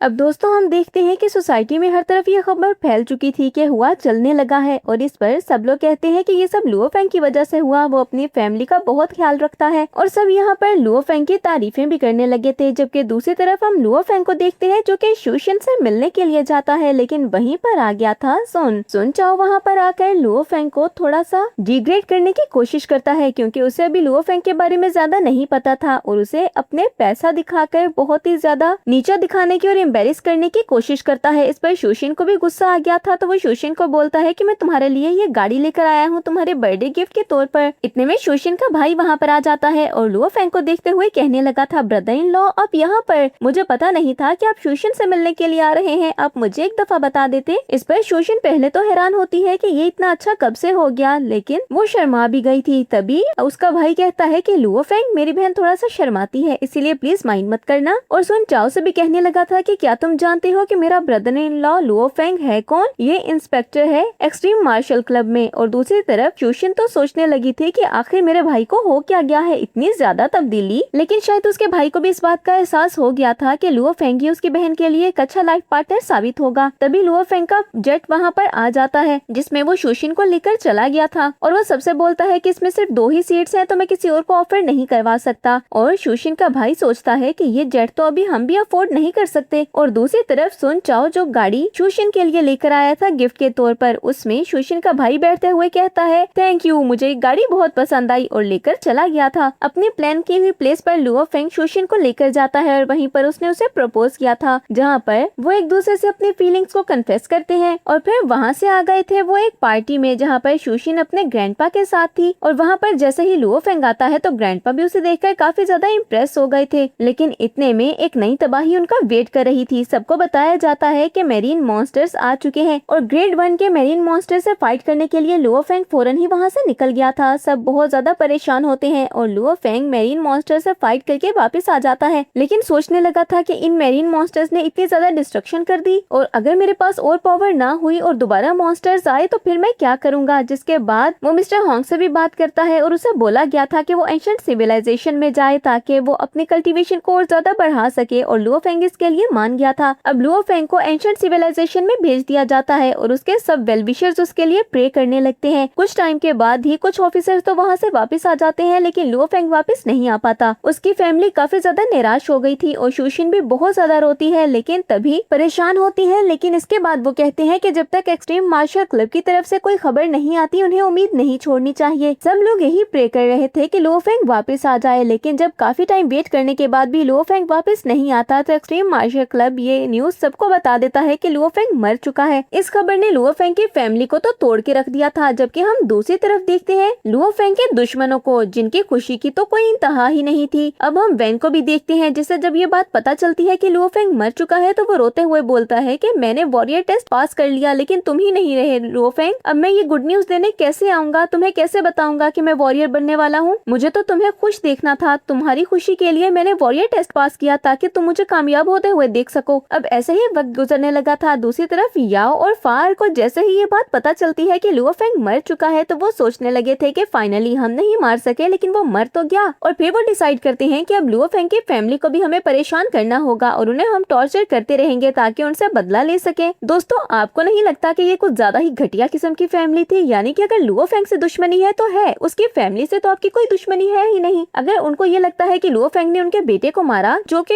उनके बेटे ने ही कोई पंगा लिया होगा, लेकिन अब लुओ फेंग भी तो मर गया ना, तो उनके अकॉर्डिंग तो सब कुछ क्लियर हो जाना चाहिए। लेकिन ये इतनी घटिया लोग हैं कि इन्हें अब उसकी फैमिली को भी इस बदले में घसीटना है। तभी याओ उसकी फैमिली को परेशान करने लगा था। और दूसरी तरफ हम कैंडाइस को देखते हैं, जिसके पास विलियम आते हुए कहता है कि फाइनली वो मर गया। लेकिन कैंडाइस इस पर बिल्कुल भी खुश नहीं था और सोचता है कि अब क्या मैं तुमसे कभी फाइट नहीं कर पाऊंगा और मैं ये प्रूव नहीं कर पाऊंगा कि मैं तुमसे ज्यादा स्ट्रॉन्ग हूँ। हम शी जियांग और जाओ को भी देखते हैं जो कि काफी ज्यादा सैड थे और शी जियांग रोते हुए कहती है कि उसने वादा किया था कि वो पैलेस गॉड ऑफ वॉर में हमें मिलेगा, लेकिन वो मिलने नहीं आया, उससे पहले ही हमें छोड़कर चला गया। वो ऐसा नहीं कर सकता, उसे अपना प्रॉमिस पूरा करना होगा। कुछ टाइम गुजरने के बाद लुओ फेंग वापस आ जाता है और ये न्यूज अब हर जगह फैलने लगती है कि लुओ फेंग वापस आ गया। और इस पर तो उसके दुश्मनों की हालत खराब ही हो गई थी कि लुओ फेंग वापस आ कैसे गया, अब तो वो हमें नहीं छोड़ेगा, क्योंकि उन्हें तो लगा था कि लुओ फेंग तो मर गया, अब हम जो चाहे वो कर सकते हैं। मिस्टर होंग को भी ये बात बताई जाती है कि लुओ फेंग वापस आ गया, जिस पर वो बहुत ज्यादा खुश होते हैं। और फाइनली लुओ फेंग बताता है कि मैं एक रूम में फंस चुका था और बहुत मुश्किल से वहाँ से बाहर निकला। और फिर वो जाता है अपने घर पर, जहाँ पर कुछ लोग उसे घेर लेते हैं। लेकिन तभी कैप्टन वहाँ पर आए थे और उसे मिलते हुए कहने लगे थे कि फाइनली तुम वापस आ गए, ये सिक्योरिटी मैंने रखवाई है ताकि कोई तुम्हारे फैमिली को नुकसान न पहुँचा सके। लुओ फेंग के फादर को भी पता चल जाता है कि वो वापस आ गया और हुआ को भी, और उसके फादर हॉस्पिटल में थे। अब लुओ फेंग जैसे ही अपने घर जाता है और अपनी मदर से मिलता है तो उसे सारी बात का पता चला था तभी वो हॉस्पिटल जाता है, जहाँ पर उसे हुआ बताने लगा था कि तुम्हारे मरने की खबर सुनकर तुम्हारे दुश्मनों ने हम पर अटैक कर दिया और याओ ने मॉम और डैड को बहुत ज्यादा परेशान किया। अब हुआ बताता है कि मैंने तुम्हारे दोस्तों की हेल्प ली और कैप्टन ने वॉलंटियरली वहाँ पर बहुत सारी फोर्स खड़ी कर दी ताकि कोई हमें नुकसान न पहुँचा सके, लेकिन याओ ने डैड का एक्सीडेंट करवा दिया। इस पर लुओ फेंग को बहुत ज्यादा गुस्सा आ गया था और लुओ फेंग कहता है कि वो मेरे हाथों से नहीं बचेगा। जिसके बाद लुओ फेंग याओ और फार को पकड़ने के लिए फोर्सेस भेजता है, लेकिन वो वहाँ से भाग गए थे और वो वहाँ से जाते हैं एल्डर लुओ के पास। और एल्डर लुओ पहले तो उन पर काफी गुस्सा करते हैं, लेकिन फिर कहने लगे थे कि इनको एक चांस तो मिलना ही चाहिए। वो दोनों ज़ैंग को बचाने की बहुत कोशिश करते हैं, लेकिन ज़ैंग के फांसी के ऑर्डर आ चुके थे और उसकी मौत अब पक्की थी और उनका गुस्सा भी अब किसी काम का नहीं था। और लुओ फेंग का टाकरा भी एल्डर येन हाई लुओ से हो चुका था, जहाँ पर ऑफिसर उसे उस एल्डर के बारे में बताते हैं और कहते हैं कि अब ये तुम्हारे एक दुश्मन की तरह है, इसीलिए इनसे भिड़ने की कोशिश मत करना। फार और याओ को कोर्ट में पेश किया जाता है, जहाँ पर एल्डर यान हाई उनको बचाने की कोशिश करते हैं, लेकिन जैसे ही सर होंग और थंडर गॉड वहाँ पर आए थे तो वो भी चुप कर गए थे, क्योंकि वो उनसे दुश्मनी नहीं मोल ले सकते और फार और याओ को उनकी सजा सुना दी गई थी। लेकिन उनका एक और प्लान था, इतनी जल्दी वो हार मानने वालों में से कहाँ थे। उन्होंने डिसाइड कर रखा था कि याओ फार को मार देगा और ब्लड सेक्रीफाइस के बाद उसे बहुत ज्यादा पावर मिल जाएगी और वो ब्रेक थ्रू कर लेगा, जिसके बाद वो यहाँ से बच सकता है और लुओ फेंग से अपना बदला ले सकता है। एल्डर यान हाई भी सबके बारे में सबको बता देते हैं और जैसे ही वो देखते हैं कि याओ ने ब्रेक थ्रू कर लिया तो मिस्टर होंग कहने लगे थे कि सबको मिलकर अब इसे फाइट करनी होगी, अब बहुत हो गया, ये हमारे मासूम लोगों को मारे और उसके बाद हमसे ही दुश्मनी मोल ले, ये कहाँ का इंसाफ हुआ। और अब सब मिल चुके थे याओ को मारने के लिए। दोस्तों, आपको लगता है कि ये कोई कामयाब होने वाला मिशन है? क्या ये पॉसिबल है कि वो याओ को मार लेंगे? अब दोस्तों, लुओ फेंग वहाँ पर पहुँच गया था याओ से बदला लेने के लिए और उसे सबक सिखाने के लिए और उनमें एक जबरदस्त फाइट स्टार्ट हो जाती है, लेकिन याओ ने क्योंकि ब्लड सेक्रीफाइस किया था तो उसकी एनर्जी इस वक्त ज्यादा थी। अब फाइट ऐसे ही स्टार्ट थी और याओ कहता है कि मेरी जान ही क्यों ना चली जाए, लेकिन मैं तुम्हें मारकर ही दम लूंगा। तभी वो वहाँ पर अपनी एनर्जी का यूज करते हुए एक ब्लास्ट कर देता है, लेकिन लुओ फेंग उस ब्लास्ट में बच गया था। अब याओ के खत्म होने के बाद लुओ फेंग वापस आता है और उसकी टीम बहुत ज्यादा खुश थी कि फाइनली अब सब कुछ ठीक होने वाला है, लेकिन क्या सच में सब कुछ ठीक होने वाला है? लुओ फेंग जैसे ही वापस आता है तो मिस्टर होंग सबको वार्निंग देते हैं, यहाँ तक के हुआ टीम को भी, कि आज के बाद अगर कोई भी लुओ फेंग या किसी भी टीम मेंबर को परेशान करने की कोशिश करेगा तो उसे मैं इस प्लेनेट से ही खत्म कर दूंगा। हमारे और बहुत सारे मसले हैं, हम इन मसलों में उलझकर नहीं रह सकते कि आपस में ही लड़ते रहे। हम आपस में लड़ने लगे तो मॉन्स्टर हमें कब खत्म कर दे हमें पता ही नहीं चलेगा। जिसके बाद मिस्टर होंग मिलते हैं लुओ फेंग से और उसे कहने लगे थे कि अब तुम्हें प्लेनेट लेवल का ब्रेक थ्रू करना होगा और लुओ फेंग इस काम में लग गया था और उसे पहले शोशियन से कहता है कि मैं थोड़ा सा बिजी हूँ, जब फ्री होऊंगा तो मैं तुमसे कांटेक्ट कर लूंगा और शोशियन इस पर मान गई थी। और ब्रेक थ्रू करने के बाद लुओ फेंग को पता चलता है एम्परर बीस्ट के बारे में और मिस्टर होंग उसे मिस्ट में ले गए थे। अभी वो ये सब कह ही रहे थे कि इतने में उन्हें एक नई न्यूज मिलती है कि 3rd डिग्री अलर्ट आ चुका है और मेरीन मॉन्स्टर्स वापस आ चुके हैं, जिसमें एक एम्परर बीस्ट भी है। तभी वो दोबारा से फाइट करने के लिए जाते हैं और इस बार मिस्टर होंग खुद फाइट करते हैं, जिसके बाद वो एम्परर लेवल का बीस्ट वहाँ से चला गया था और सब खुश हो गए कि वो मर गया है। लेकिन मिस्टर होंग कहते हैं कि हम इसके बारे में अभी कुछ कह नहीं सकते, पहली बार देखा है हमने इस मॉन्स्टर को, हम नहीं जानते कि वो वापस आ जाए। कुछ ही देर में उन्हें पता चलता है कि मॉन्स्टर्स दोबारा से वापस आ गए हैं और लुओ फेंग और बाकी सारी टीम दोबारा से फाइट करने के लिए चली गई थी। और इसमें उन्हें ये भी पता चलता है कि थंडर गॉड मिस्टर होंग के फ्रेंड हैं। लेकिन लुओ फेंग कहता है कि वो तो किसी भी एंगल से गॉड लगता ही नहीं, बिल्कुल जोकर जैसी हरकतें करता है वो। अब लुओ फेंग और बाकी सारे साथी ट्रेयर ढूंढने लगते हैं, लेकिन जब उन्हें ट्रेयर कहीं भी नहीं मिलता तो लुओ फेंग अपनी पावर्स का यूज करता है, जिससे उसे ये बात पता चली थी कि अर्थ ड्रैगन उस ट्रेयर को डेवोर कर चुका है। अब वो अपनी टीम को बताता है, जिसके बाद वो अर्थ ड्रैगन को मारने के लिए निकल चुका था ताकि वो उस ट्रेयर को हासिल कर सके। लेकिन वो इसमें कामयाब नहीं हो पाता और मिस्टर होंग की हेल्प लेता है तो मिस्टर होंग उनको वो ट्रेयर ला कर देते हैं। जिसके बाद मिस्टर होंग कहने लगे थे कि यहाँ पर और भी वुड क्रिस्टल्स होंगे जो कि हमें ढूंढने चाहिए और वो एआई की हेल्प लेते हैं, जो कि उनसे कहने लगा था कि तुम लोगों को एलियन सिविलाइजेशन ढूंढनी चाहिए और उनसे हेल्प लेनी चाहिए। इस वक्त ही अच्छा मौका है तुम लोगों के लिए, तुम सब के पास इससे ज्यादा बेटर ऑप्शन और कोई भी नहीं होगा। और वो सब इसके बारे में सीरियस होकर सोचते हैं और साथ में वुड क्रिस्टल्स को भी ढूंढने लगे थे। मिस्टर होंग उन्हें मिशन देकर वहाँ से चले जाते हैं और सब वुड क्रिस्टल्स के लिए फाइट करने लगते हैं। लुओ फेंग की टीम तो एक साथ थी, लेकिन बाकी सब एक दूसरे से फाइट कर रहे थे ताकि वो वुड क्रिस्टल्स को ढूंढ सके। लुओ फेंग को क्रिस्टल्स मिल जाते हैं और जैसे ही उसे 3 क्रिस्टल्स मिलते हैं तो वहाँ पर मिस्टर होंग आ गए थे, जिनको लुओ फेंग ने खुद ही बुलाया था और उनको वो क्रिस्टल्स देता है। तो वो कहने लगे थे कि लुओ फेंग पॉलिसी के हिसाब से 2 क्रिस्टल्स तुम रख सकते हो और 1 क्रिस्टल एक्सट्रीम मार्शल क्लब के पास जाएगा और वो वहाँ से लेकर एक्सट्रीम मार्शल क्लब वापस चले जाते हैं। लेकिन हुआ टीम लुओ फेंग से भिड़ने लगी थी क्योंकि उन्हें वो क्रिस्टल्स चाहिए थे। लेकिन लुओ फेंग भी कहाँ हार मानने वाला था। तभी वहाँ पर आ जाता है 4th एल्डर जो कि एक स्पिरिट मास्टर है और लुओ फेंग उसे देखकर हैरान होता है। वो सिर्फ एक 4th एल्डर से तो फाइट कर लेता, लेकिन जब उसे पता चलता है कि 3rd एल्डर 4th एल्डर और फार एक साथ मिल चुके हैं तो लुओ फेंग सोचता है कि मैं इतने सारे लोगों से एक साथ फाइट नहीं कर पाऊंगा। दूसरी तरफ लुओ फेंग की टीम उससे अलग हो चुकी थी और अलग होकर वो क्रिस्टल्स ढूंढ रहे थे क्योंकि उन्हें ओशन और सीज और हर जगह को छानना था कि अर्थ के अंदर उन्हें कहीं भी वो क्रिस्टल्स मिल जाएं और इसके साथ ही उन्हें एलियन सिविलाइजेशन के ट्रेसेस पे ढूंढने थे। लुओ फेंग की टीम तो बहुत ही अच्छे से काम कर रही थी और वो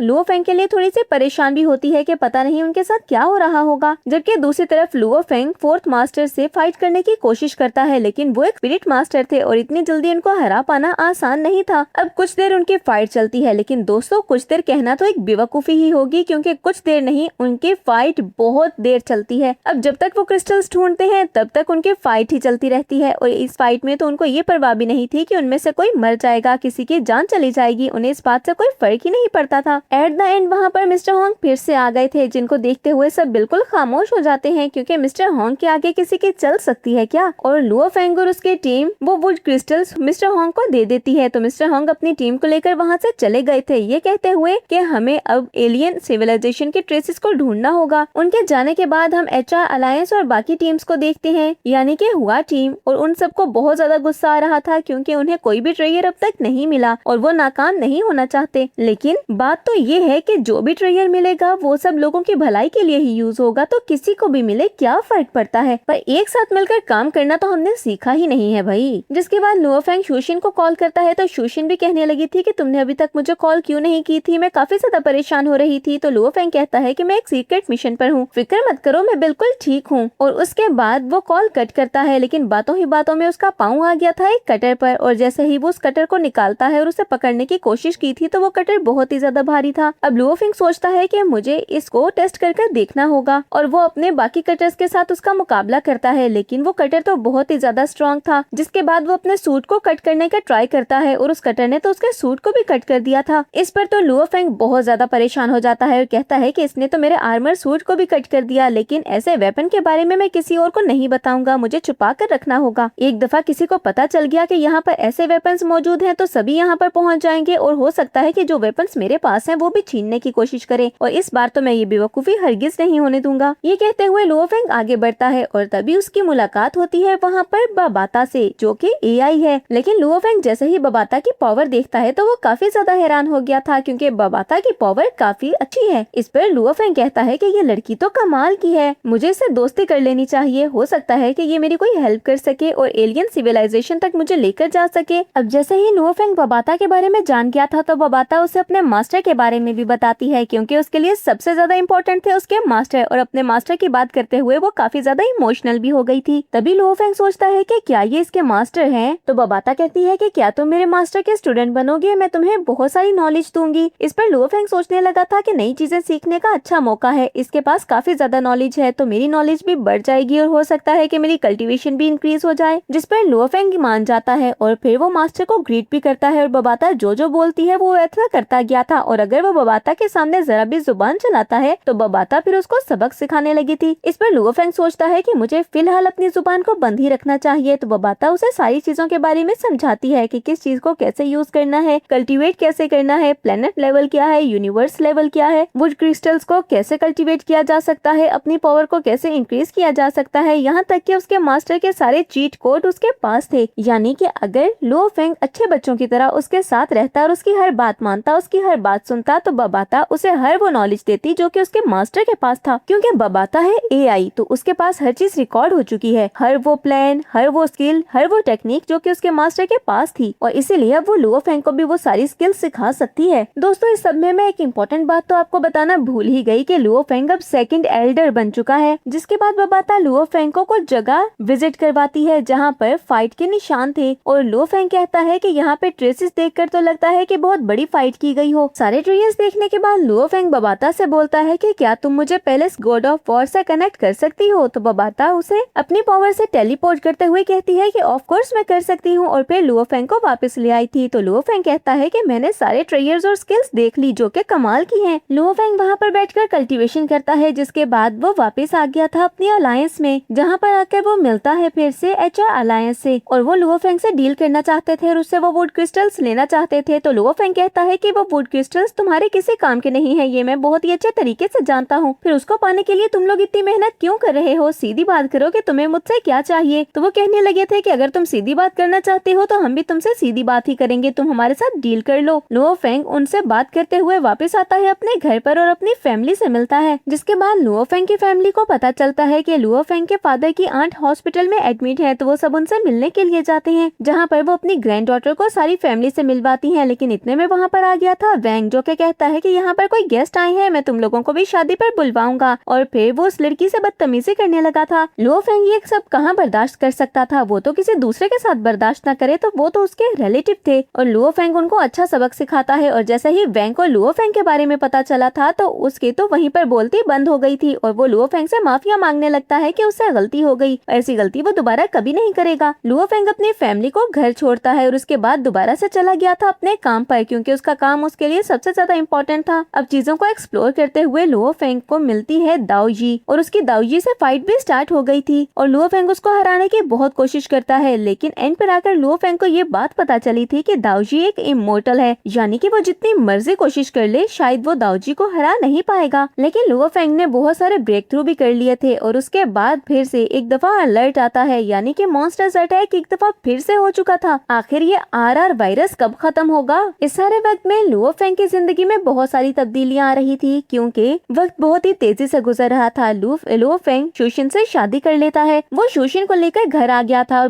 और बबाता बोलती है कि शादी इंसान की जिंदगी में सबसे ज्यादा इम्पोर्टेंट है, अब हम तो है रोबोट, हमें तो कोई फर्क नहीं पड़ता। लुओ फेंग बहुत ज्यादा खुश था, लेकिन फिर अचानक से जब इमरजेंसी आती है तो शूशिन भी काफी ज्यादा परेशान हो गई थी, क्योंकि अब वो लुओ फेंग को फिर से खोने से डर रही थी। ये वाली इमरजेंसी कुछ ज्यादा ही स्ट्रॉन्ग थी, वो इसलिए क्योंकि इस बार 2 एम्परर बीस्ट का अटैक हो चुका था, और ये बताया जाता है कि कैजुअलिटीज बहुत ज्यादा हैं और 2 लाख से भी ज्यादा वॉरियर्स मर चुके हैं। अभी तक तो वो अपने ओपोनेंट को समझ ही नहीं पा रहे थे कि वो कितना ज्यादा स्ट्रॉन्ग है, लेकिन जब उनको ये बात पता चलती है कि वो स्टार लेवल का है तो ये बात सुनकर तो सब लोग काफी ज्यादा परेशान हो गए थे और सोचते हैं कि स्टार लेवल का ओपोनेंट, आज तक हमने कभी भी स्टार लेवल के ओपोनेंट से फाइट नहीं की है, अब हम क्या करेंगे। हमें तो ये भी नहीं पता कि उसको हराने के लिए हमें कितनी ज्यादा पावर और कितने ज्यादा वॉरियर्स की जरूरत है, और कौन उसको हरा सकते हैं, किस लेवल पर और किस कल्टीवेशन पर। हर तरफ भगदड़ और अफरा तफरी मच गई थी और सब में पैनिक दिखाई देता है, क्योंकि बहुत सारे वॉरियर्स जो कि अभी इतने ज्यादा स्ट्रॉन्ग नहीं थे, उन्हें तो अपनी मौत अपनी आंखों के सामने दिखाई दे रही थी। लुओ फेंग के दिमाग में अचानक से एक आइडिया आता है और वो बबाता से पूछता है कि मुझे बताओ कि क्या ये कौन सा मॉन्स्टर है। बबाता बताती है कि अगर ये अर्थ पर आ चुका है तो समझ लो कि बस अर्थ खत्म होने वाली है, क्योंकि इससे फाइट करना बहुत ही ज्यादा मुश्किल होगा। और लुओ फेंग सोचता है कि मेरी सारी फैमिली, मेरा लव, मेरे नेबर्स, मेरे टीचर, मेरे फ्रेंड सब तो वहाँ पर है, और बबाता को समझाता है कि मैं अपनी फैमिली के बगैर नहीं रह सकता, क्योंकि मैं एक दरख्त की तरह हूँ और मेरी रूट्स अर्थ में ही मौजूद है। अगर अर्थ खत्म हो गई तो मैं भी खत्म हो जाऊंगा। और बबाता से हेल्प मांगता है कि किसी भी तरह मुझे इस मॉन्स्टर को खत्म करने का कोई तरीका बता दो, मैं इस मॉन्स्टर को हर हाल में खत्म करना चाहता हूँ बबाता। लुओ फेंग की बातें सुनते हुए बबाता भी बहुत ज्यादा इमोशनल हो गई थी और फिर कहती है कि मैं तुम्हारे लिए वेपन्स को दोबारा से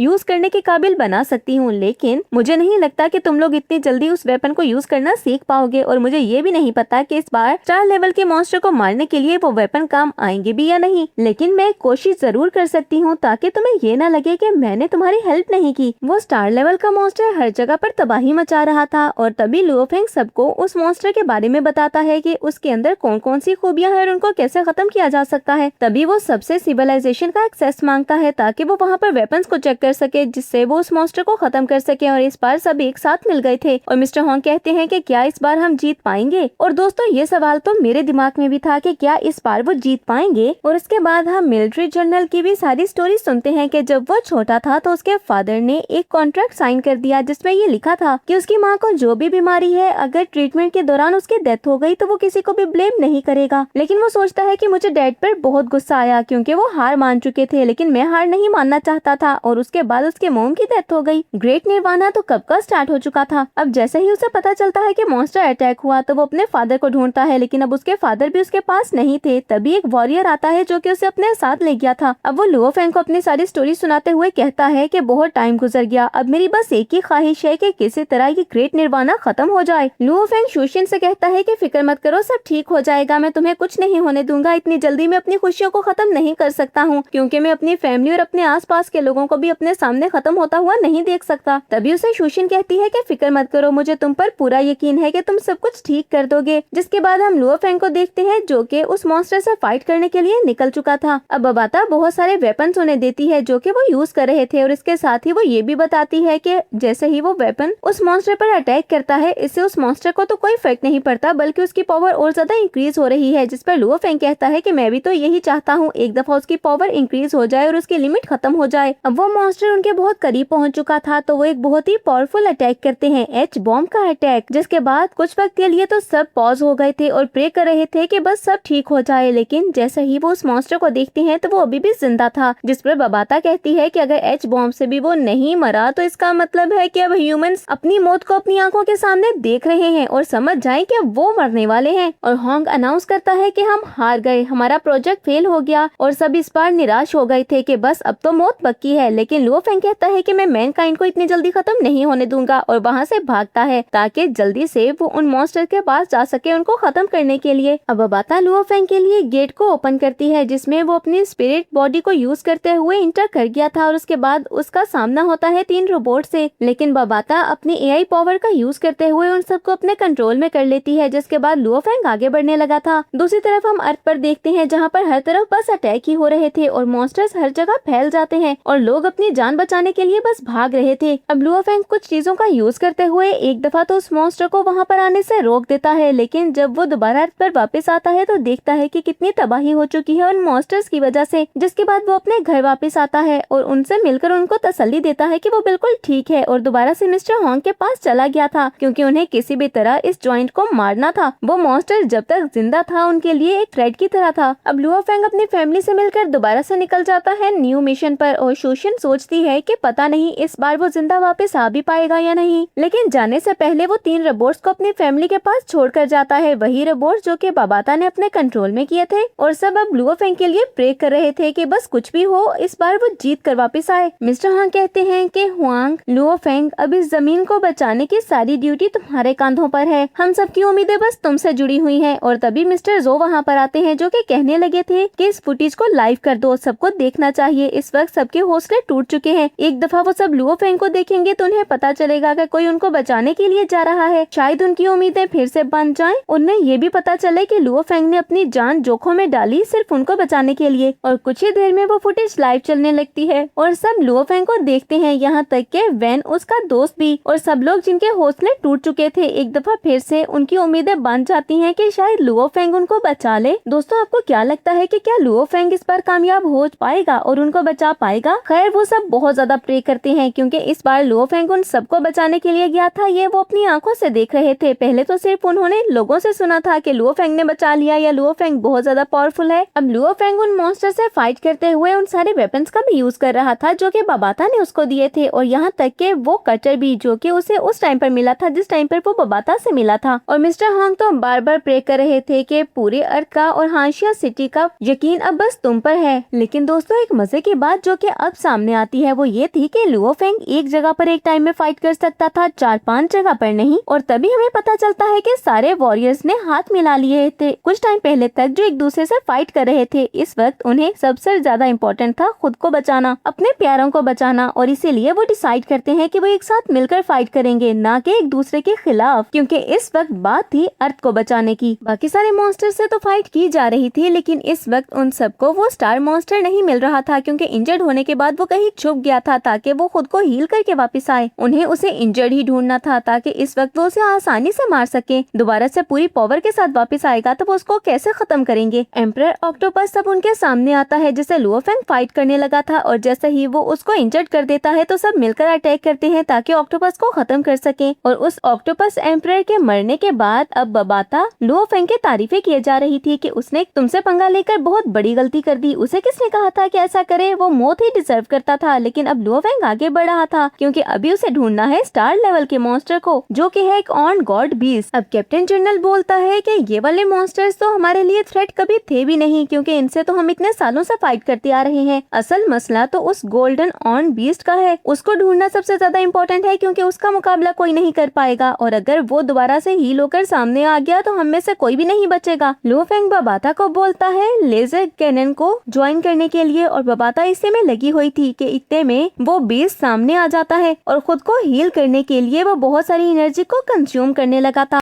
अब हम देखते हैं थंडर गॉड और सर होंग को जो कि डिसाइड करते हैं कि वो उस स्टार मॉन्स्टर से फाइट करने के लिए जाएंगे, लेकिन इतने में लुओ फेंग वहाँ पर आ जाता है और उनको एक नई न्यूज देता है, जिसके बाद वो सभी वापस गए थे अपने हेडक्वार्टर पर और हेडक्वार्टर पर जाकर वो सबको बताते हैं कि लुओ फेंग के पास लेजर गन है जो कि उसने बहुत ही मुश्किल से ढूंढ ली है और वो कहते हैं कि अब वो स्टार मॉन्स्टर को मार सकते हैं। ये बात सुनकर सभी बहुत ज्यादा खुश हो गए थे और लुओ फेंग के लिए प्राउड भी फील करते हैं कि लुओ फेंग एक बहुत ही अच्छा वॉरियर है। वो उस लेजर गन को ढूंढ कर ले आया जिसको ढूंढ पाना बिल्कुल नामुमकिन था। दूसरी तरफ वो देखते हैं उस स्टार मॉन्स्टर को जो कि अर्थ पर इंटर हो चुका था और वो तबाही मचा रहा था और इससे पहले कि वो हाशिया में इंटर होता वो लेजर गन को एक्टिवेट करते हैं जो कि एक्टिवेट हो ही नहीं रही थी और उसमें बार बार कोई ना कोई एरर आ रहा था, लेकिन बार बार ट्राई करती है, जिसके बाद उसने उस लेजर गन को एक्टिवेट कर दिया था और जैसे ही वो शूट करते हैं तो उससे वो स्टार मॉन्स्टर एक दफा तो ऑलमोस्ट एंड ही हो जाता है और इस पर सब खुशियां मनाने लगे थे कि वो जीत गए, फाइनली अब उनकी अर्थ बच जाएगी। लेकिन तभी एक नया सरप्राइज उनको मिलता है और वो ये था कि वो गोल्डन हॉर्न जॉइन उसके अंदर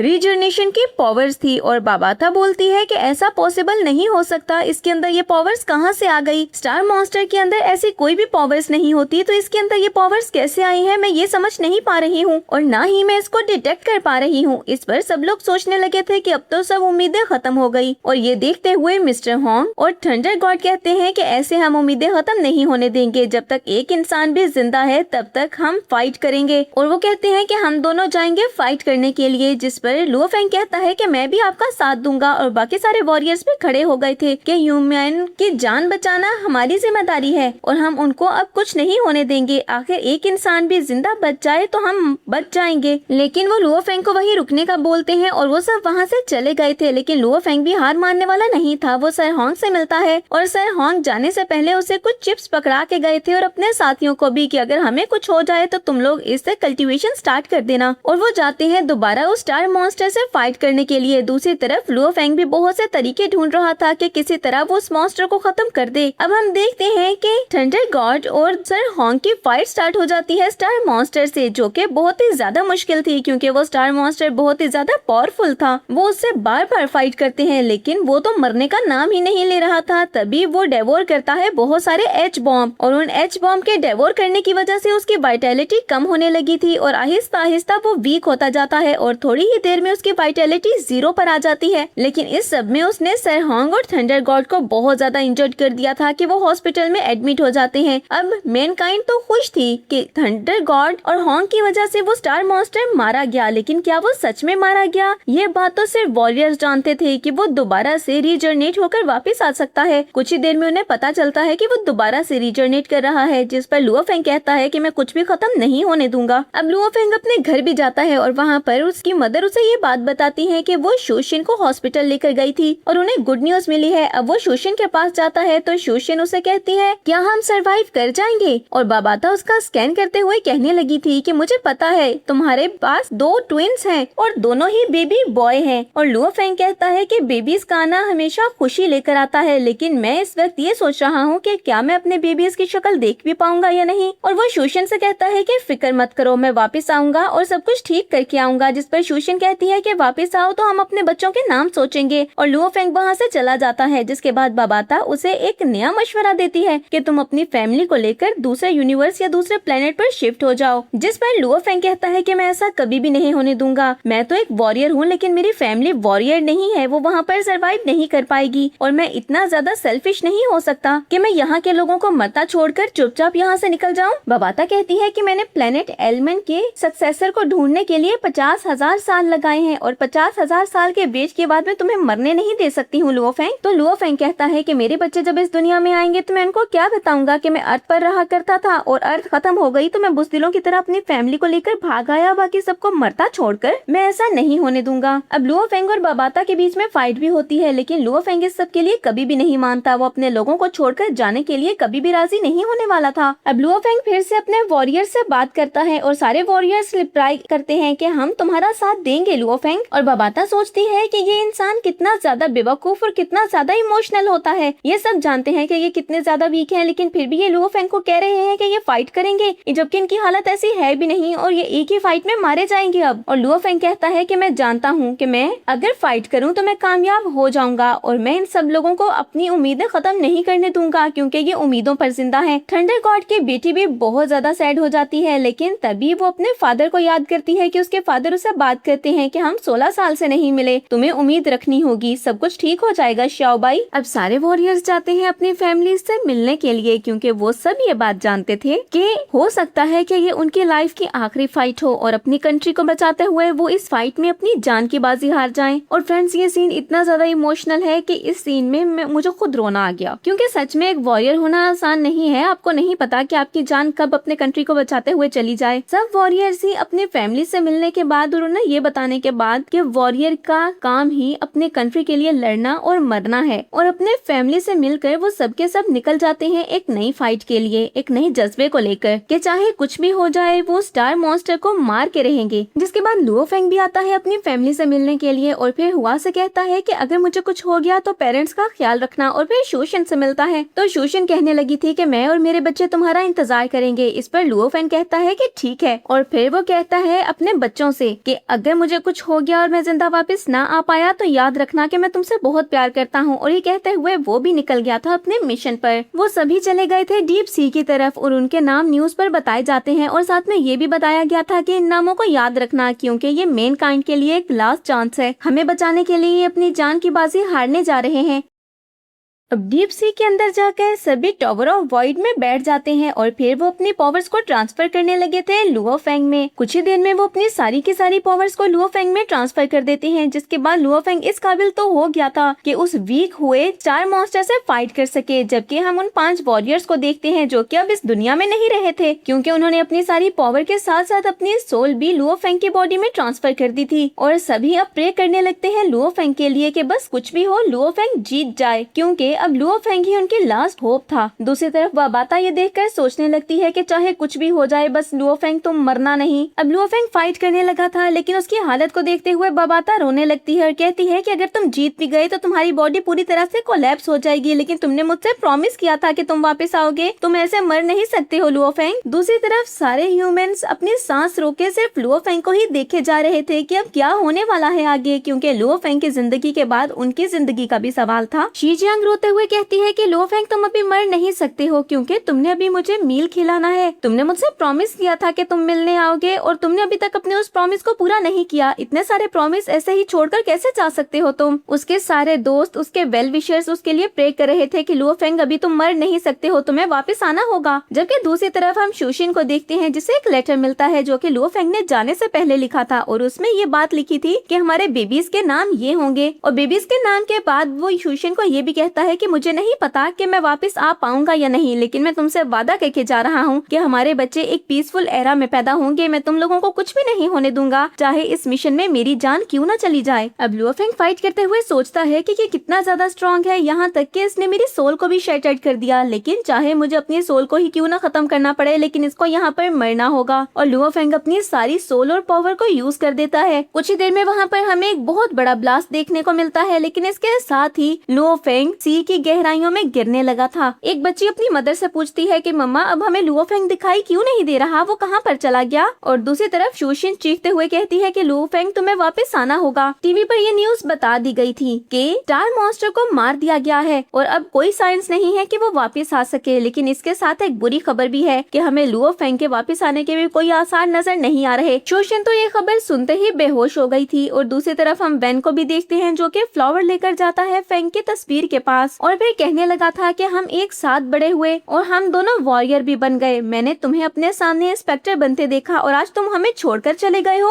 डॉक्टर को बुलाया जाता है जो कि शूशिन को चेक करते हुए और मेडिसिन देकर वहाँ से चला गया था। लुओ फेंग की फैमिली बहुत ज्यादा परेशान थी और फिर शूशिन का भाई उसके पास जाते हुए कहता है कि तुम्हारी रिपोर्ट्स ठीक नहीं आई हैं, क्या तुम श्योर हो कि इन बेबीज को दुनिया में लाना चाहती हो, इनकी वजह से तुम्हारी जान जा सकती है। जिस पर शूशिन कहने लगी थी कि मैं इनको कुछ भी नहीं होने दूंगी और इनको दुनिया में लेकर आऊंगी और मुझसे दोबारा ऐसी बात मत करना। जिसके बाद हम दोबारा से समंदर की गहराइयों में देखते हैं जहाँ पर बाबाता को कुछ फील हुआ था। वो गोल्डन ऑन जॉइंट अपनी आंखें खोलता है। उस स्टार मास्टर को देखते हुए बाबाता कहती है, लुओ फेंग तुम इसकी बॉडी में आ गए। और इसके साथ ही लुओ फेंग के अंदर उस जॉइंट की पावर्स और उसकी सारी मेमोरी भी आ चुकी थी। अभी एक मुसीबत खत्म नहीं हुई थी कि दूसरी उनका वेट कर रही थी, जहाँ पर सर होंग की टीम के सारे मेंबर्स को ये बात पता चलती है कि उन्हें पैलेस में एंटर नहीं होने दिया जा रहा। और इस सब के पीछे नी हुलाई, यान हाई और आतकिन है। अब हम लुओ फेंग को देखते हैं जिसे अपनी बॉडी को रिगेन करने में वक्त लगता है। और दूसरी तरफ हम शोशिन के भाई को देखते हैं जो कि उसका बहुत ज्यादा ख्याल रख रहा था। और फिर वो वक्त आ गया था कि जब लुओ फेंग की औलाद इस दुनिया में आती है। और लुओ फेंग बोलता है कि मेरे बच्चों मुझे माफ कर देना, मैं तुमसे बहुत प्यार करता हूँ लेकिन इस वक्त तुमसे मिलने के लिए नहीं आ सकता। जिसके बाद यान हाई, आतकिन और नी हुलू वहाँ पर आते हैं शोशिन के घर पर। शोशिन की तबीयत पहले ही खराब थी और वो भागते हुए जाती है नीचे, जहाँ पर देखती है कि लुओ फेंग की फैमिली बेहोश पड़ी थी और वो सारे वुड क्रिस्टल्स चुरा कर ले जाते हैं। शोशिन की हालत खराब होती जा रही थी। वो अपने बेबीज को लुओ फेंग की मदर के साथ वॉक पर भेज देती है और उसके बाद वो खुद रेडी हुई थी ब्राइडल की तरह और कहती है कि लुओ फेंग मैं तुम्हारे पास आ रही हूँ। तभी उसकी तबीयत ज्यादा खराब होती है और शोशिन बेहोश होकर नीचे जमीन पर गिर गई थी। लुओ फेंग अपनी बॉडी को रिगेन कर लेता है और वापस आता है और तभी बाबाता उसे एक बुरी खबर देती है, यानी कि लुओ फेंग ने शोशिन को खो दिया। बाबाता उसे यान हाई, आतकिन और नी हुलू के बारे में भी बता देती है। अब लुओ फेंग जाता है सबसे पहले यान हाई के पास और उसे मार देता है, ये कहते हुए कि तुम्हारी मौत बनकर आया हूँ मैं। और उसके बाद बारी थी नी हुलू की। नी हुलू को भी मारते हुए कहता है कि तुम्हें क्या लगा कि मेरे बाद तुम स्पिरिट मास्टर बने हो और मुझसे ज्यादा पावरफुल हो जाओगे। और उसके बाद वो नी हुलू के फोन से ही आतकिन को कॉल करते हुए कहता है कि अगली बारी तुम्हारी है। आतकिन तो इसी घबराहट और पैनिक में ही अपना एक्सीडेंट करवा बैठता है। अब आतकिन सोचता है कि उसके पास सिर्फ एक ही रास्ता है और जाकर अनाउंसमेंट कर देता है कि लुओ फेंग जिंदा है और वापस आ चुका है। सब कैमराज अब लुओ फेंग पर थे और वो सोचता है कि लुओ फेंग सबके सामने तुम मुझे कैसे मारोगे, लेकिन लुओ फेंग उसको फिर भी मार देता है। और जैसे ही उसे मीडिया पूछता है कि तुमने ऐसा क्यों किया तो उसने सबको एविडेंस दिखा दिए थे। दूसरी तरफ हुआ भागता हुआ जाता है और शोशिन को कहता है कि जरा टीवी पर देखो क्या आ रहा है। शोशिन होश में आ चुकी थी और वो भी आकर देखती है कि लुओ फेंग जिंदा है। कुछ ही टाइम में लुओ फेंग वापस आता है अपनी फैमिली से मिलने के लिए। सब लोग लुओ फेंग के वापस आने से बिल्कुल सरप्राइज हो चुके थे। अब लुओ फेंग शोशिन से कहता है कि हमारी वेडिंग सेरेमनी अभी भी पेंडिंग है। जिसके बाद वो अपनी वेडिंग सेरेमनी करते हैं बहुत ही धूमधाम से। दूसरी तरफ सर होंग को भी होश आ गया था और बाबाता लुओ फेंग को ये बताती है, जिसके बाद वो उसे मार्स पर ले गई थी और कहती है कि वापस आकर मिस्टर होंग से मिल लेना, अभी नहीं मिल सकते हो तुम। और वहाँ पर पहुँचने के बाद वो उसे मार्स की सारी इन्फॉर्मेशन भी देती है कि लुओ फेंग वहाँ पर कैसे मेटल्स को कलेक्ट कर सकता है और अपनी कल्टीवेशन को बढ़ा सकता है। जिसके बाद वो उसे क्रिस्टल गोल्ड के बारे में बताती है और वो पहुँच गए थे एक जगह पर जहाँ पर बहुत सारा क्रिस्टल गोल्ड और बहुत सारे मेटल्स मौजूद थे। और बाबाता कहती है कि लूटना स्टार्ट करो और वो उस मेटल को कलेक्ट करने के लिए आगे बढ़ जाते हैं। और इसके साथ ही हमारी स्वेलोड स्टार की ये मूवी यहीं पर एंड हो जाती है। तो फ्रेंड्स, आपको क्या लगता है कि क्या सब कुछ ठीक हो चुका है या फिर अभी भी कुछ बाकी है लुओ फेंग की जिंदगी में जो कि लुओ फेंग को फेस करना है? अगर आपको ये मूवी पसंद आई है तो वीडियो को लाइक करें और अगर आप हमारे चैनल पर न्यू हैं तो चैनल को सब्सक्राइब करके बेल आइकन के बटन को प्रेस कर दें ताकि न्यू आने वाली मूवीज आपको बिना किसी देरी के मिलती रहे। और जल्दी मैं लेकर आने वाली हूँ स्वेलोड स्टार मूवी का पार्ट 2। तो मिलते हैं पार्ट 2 के साथ, तब तक के लिए बाय बाय।